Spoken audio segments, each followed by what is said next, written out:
Thank you for tuning in to Koppen with Comic. I'm Brian Koppen. We're here with comic Meaghan Strickland.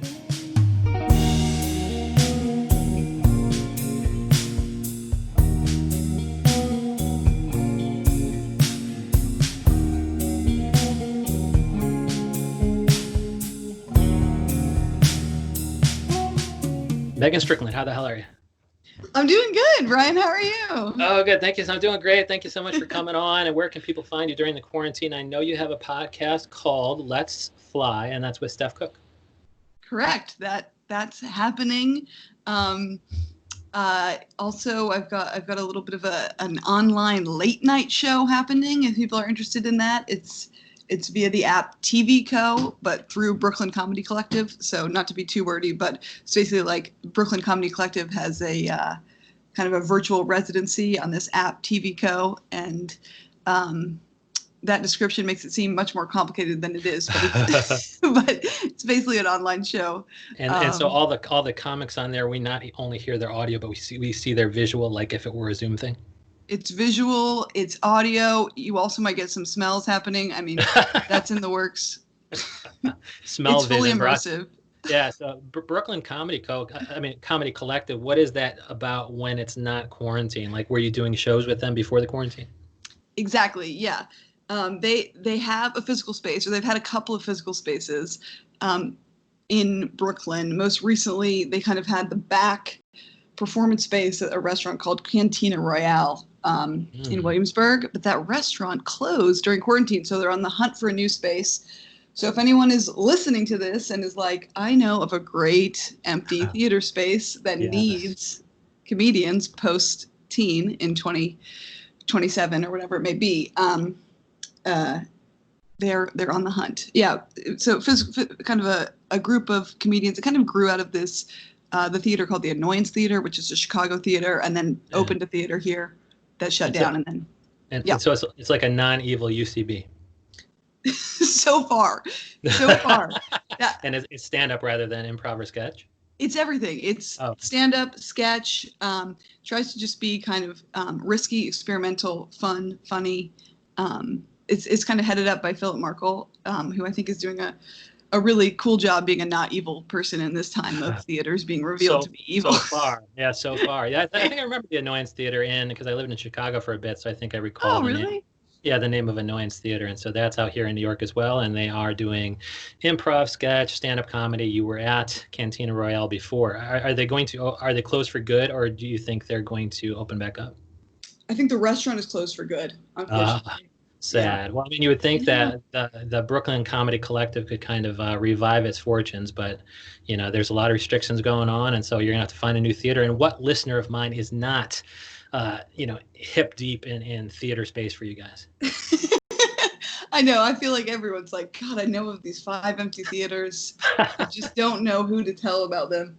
Yeah. And so I follow you on social. On Twitter, you're Meaghan Strick, Strick, and your first name is spelled Meaghan. And on Instagram, you're Strictly Graham, which is Strickly Graham. And so there they can kind of catch. Do you kind of clip any of those Brooklyn Comedy Collective shows that you're doing on TV Co, or you're not allowed to because it's TV Co?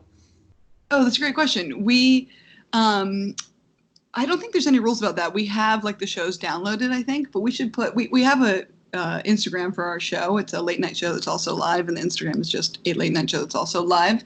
We should probably toss up some clips on there. That's smart, smart, Brian. I didn't think of that. Okay, well let's get into our own episode now, because we're going to clip it like crazy, because you have some awesome suggested topics that are rando, and I love them all. And they are whales, small talk, and how you hate museums. Let's talk about all of them. First of all, what do you love and hate about small talk? It sounds like it's just pure hate for you. Oh, or no, actually, you love it. No, you actually I love it. You're the bizarre who, you hate museums, which is bizarre, and also bizarre. You actually love small talk. So let's get, as an introvert, I hate small talk. Let's get into it. Okay, that's fascinating, Brian. Well, I just feel like I love, if I meet someone and I can find out where they're from and how many siblings they have, I'm like, I feel like I know them. I'm like, okay, I got you. Like, you're wrapped up for me. That's not really fair, but I do like love meeting people. I love like being like, hey, how are you? I'll talk about the weather for an hour, like truly enjoy it. And I feel like small talk gets like such a bad rap. People are like, oh God, small talk. But here's what I don't love: medium talk. It's like that time where you're like, okay, I've now small talked with this person 10 times. We have to take it to the next level. And it's like that transition is very tough, I feel. So that's the thing. Like to me, it's like I want to go straight to deep talk, and that's why I do a podcast, of course. But you prefer to do small talk because then transferring into medium talk is bad. I think I think it's tough. And so how do you do it? Kind of what are some of the, as somebody who hates the medium talk or the middle talk, what are some of the ways that you've ultimately discovered are helpful to guide you from small talk, which you're great at, to medium talk, which you're not so good at? Ooh, or you might be good at it, but you're not good at the transition. Yeah, the transitions are hard. I mean, change is hard. I think it just comes down to like, you just have to. It's like, oh, do I have chemistry with it? Basically, if you like share the same sense of humor, it's like no problem. You're gonna be good. But we've all been in those conversations where someone says something to you and it's like so kind of deeply personal, where you're like, I'm so uncomfortable, I don't know what to do with this information. And a friend of mine told me that how like that will happen. You're like, you don't really know someone and all of a sudden they just like say something and it's like, whoa, that was long top and we're currently in like small. Apparently psychologically, the reason why we feel uncomfortable in those moments is because our brain immediately thinks of a corresponding story to share, and we're like emotionally reacting as if we had shared that equally kind of personal story with the person. So it's like interesting. I mean, I like getting into the medium, but yeah, I mean, they're the ones who are trying to transition into the next phase, but you're like, well, I wasn't expecting that. Like they're trying to do that with a personal question, like, oh, you said you have 3 siblings, what was your relationship with your siblings like? And you're like, oh shit, that's fucking personal. But they're trying to take it to the next level, and you're just like, holy shit, that went to deep talk. We didn't even do middle talk yet. Yeah, let's just joke around for a while.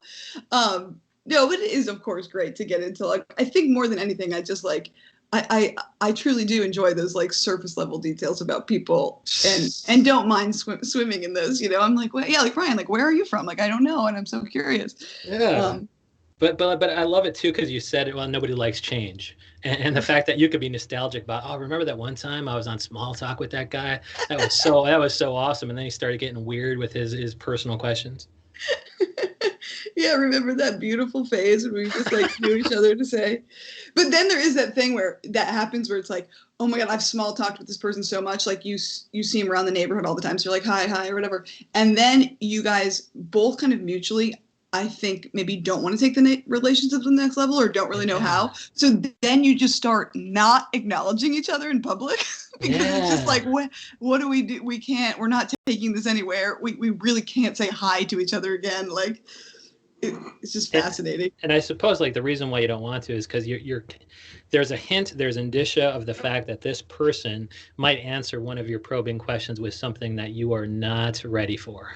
Like there's something evil about this person where you're like, so what's it like at home? He's like, well, I'm glad you asked because there's, dead bodies in my storage room. Yeah, Jesus. Yeah. Brian just got me uncomfortable. He took it to the really deep end. Maybe that's it. I mean, like now I'm like, does this mean I'm this is saying something too psychologically, or this is, now I'm like psychoanalyzing myself, like, oh, do I not want to be real with people? Am I like, no, I'm like, oh God, no, I just like knowing. Yeah, I don't know. There's got to be something like, why do you really kind of love the small talk so much? Like, what is it about the weather? Like, are you enjoying the fact that you're good at it? The fact that anything in the small talk end of the pool, you really can swim pretty well. Like, you're like, I can touch the bottom.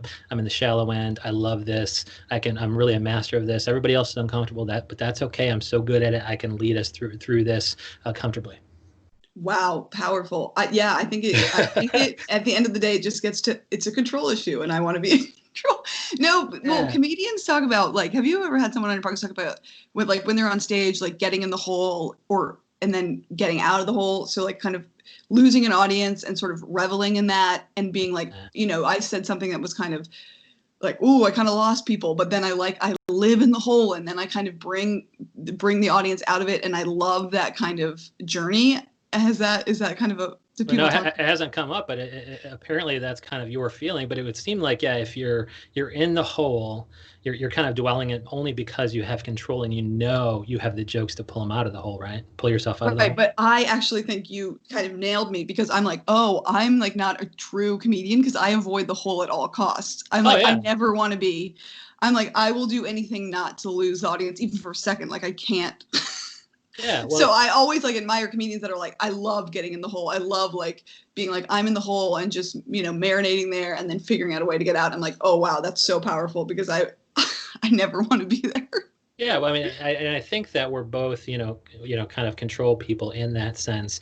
And there's only the top comedians or the comedians who have the same material for so long that they know that they can pull themselves out of the hole. So they might be control freaks too. It's just that they know they have the control to pull themselves out, either because they're genius or because they've just been doing the same material for 20 years. And so and I'm really interested in, does this relate at all to your hatred of museums? Like, museums, I suppose, are the deep end of the pool. Like every artwork is an opportunity to be exposed to something new, something that, of course, you have no control over because you have no idea what artwork is around the corner. Like, yeah, what about museums do you hate? Is the fact that you can't engage in small talk the entire time? I love the idea of museums being terrifying because I'm terrified of new information or like learning. Like it's like, oh god, it's like museums are my haunted house because it's like there's stuff I don't know about in there. Yeah. No, I love to learn new things. But no, museums are just so boring to me. Like I feel like that makes me seem like so dumb to say, but like I feel like you walk in there, you're immediately exhausted and starving every time you go.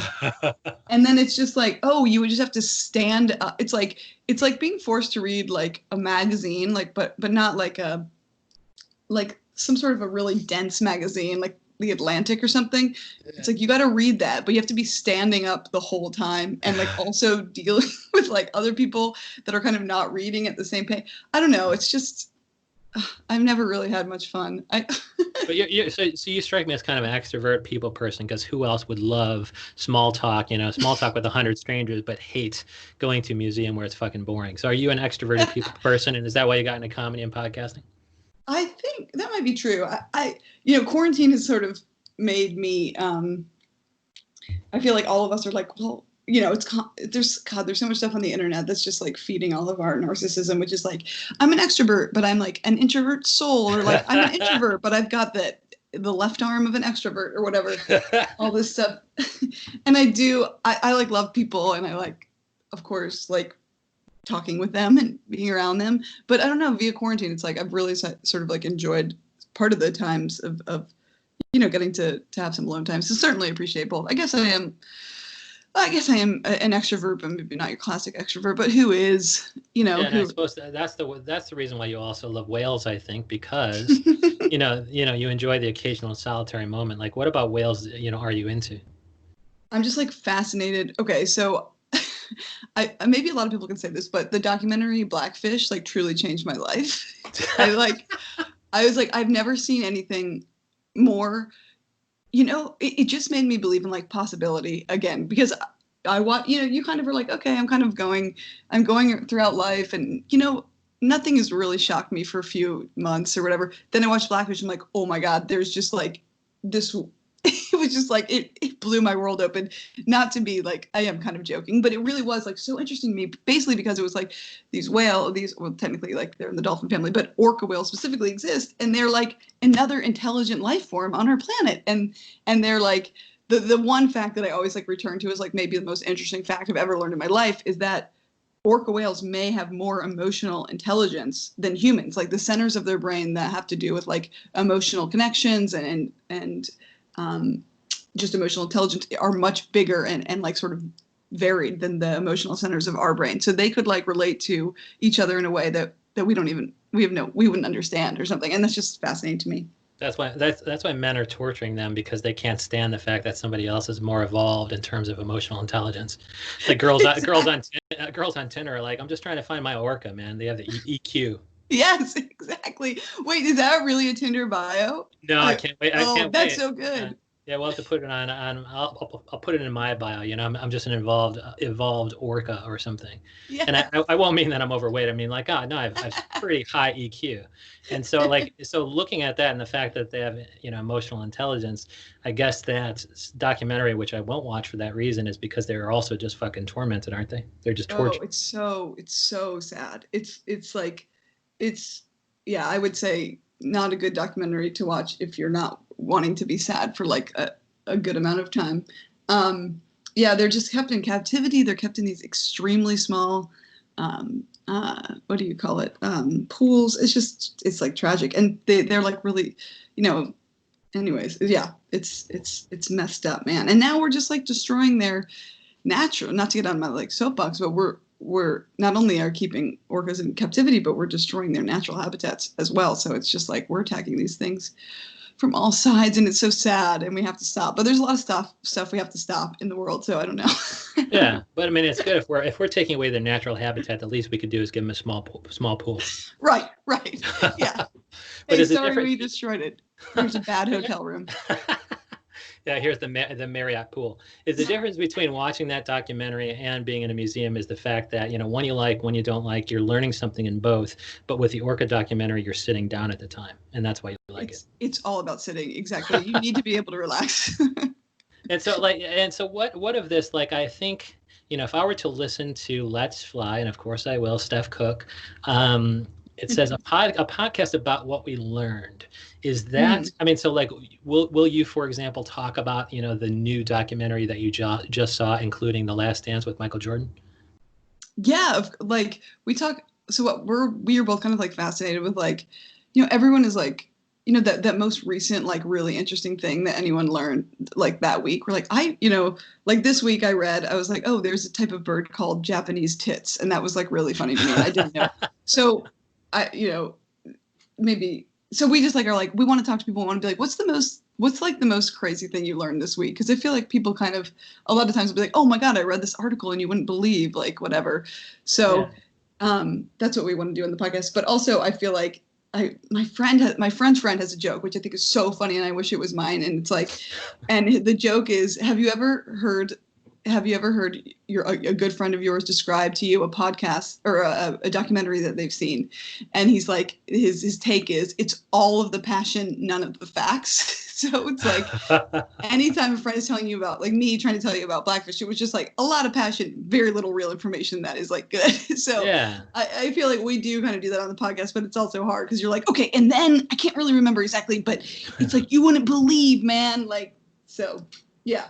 And so this is an opportunity to kind of document the passion or document the few facts that is it always a guest? Yeah, we always have a guest. Okay.